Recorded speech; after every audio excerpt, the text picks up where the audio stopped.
If I were to use Suno for my music, can I actually put this on Spotify? Can I monetize it on YouTube? Can I sell it to a client?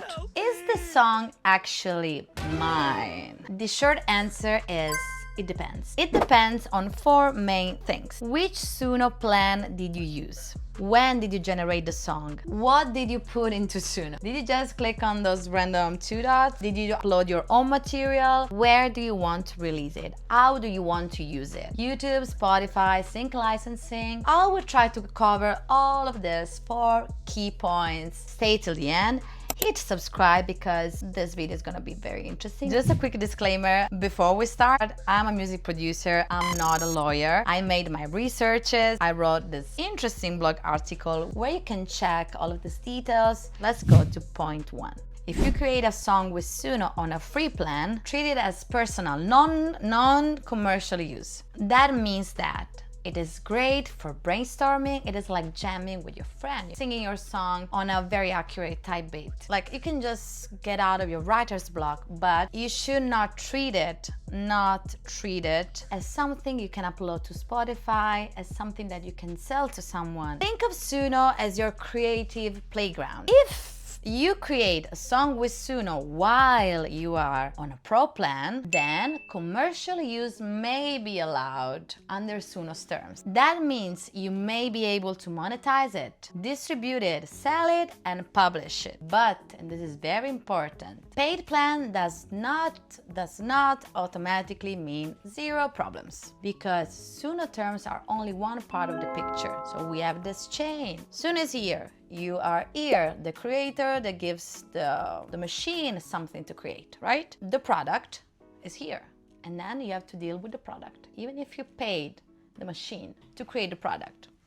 So you're into Suno, you type your, I want the Sicilian trap mandolin beat, blah, blah, blah, blah, blah, create. Oh my God, I love this track, I want to pay for it. No, you can't. You cannot upgrade and use the product that you created with the free plan. Generate the version you actually intend to release while you're already subscribed. Please keep records, generation date, subscription proof, your dose session, your stamps, your lyric draft. Commercial use does not mean copyright protection. Commercial use rights mean Suno may allow you to use the song commercially under its terms. Copyright protection is different. That is about whether the song can legally be protected as your intellectual property. If you only type a prompt, click generate and upload the result exactly as it is, your human contribution may be very thin from a copyright perspective, right? If there's generally no meaningful human authorship in the track, it doesn't just mean you might have a weak claim. It means the song isn't protected at all.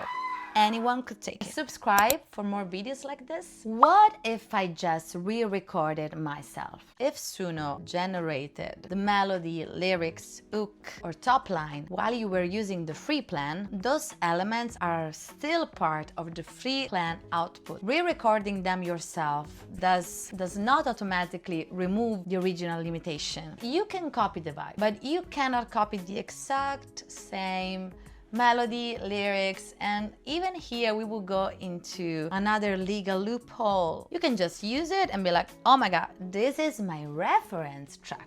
Not this is my track. Suno is not the only gatekeeper. The distributor can say, hold on. Distributors may ask whether the music is AI generated, whether you own the rights, whether you used copyrighted material, whether the track includes synthetic vocals. Spotify and other platforms have rules around impersonation, misleading artist identity, very important, and mass upload behavior because everyone can upload tracks. So these are has also been actively detecting and tagging AI-generated music, and Suno has publicly said it uses inaudible watermarking technology to detect whether a song was created using its platform.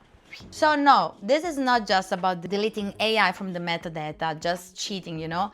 They will know. If you are releasing one carefully produced AI-assisted track with your own creative work, that is one thing. But if you upload 300 low-effort AI-generated songs a week, that's another thing. Which is the safest Suno workflow? Use free Suno for brainstorming only. I want to try this song, maybe with a bass. Use it as a creative tool. Test ideas, explore genres. If you want to release something, use Suno Pro plans. Then export the stems if they are available. Bring the stems into your DAW. Add the real human creativity, and that would be fun. Rewrite the lyrics, change the melody, record the vocals with your own voice, whatever. Add a human contribution. Avoid uploading copyrighted material that is not yours. Avoid using AI to clone voices, and document everything. Have your session files ready, subscription date and payment. You need to protect yourself. So use Suno as your assistant because you are still the artist. Here's a checklist that I also added to my blog article, so you can just click the link in the description box. Thanks so much for staying with me till the end. I really hope it was helpful. Subscribe to the channel for more videos like this. I'm Pia from Music Production for Women, and see you in the next one.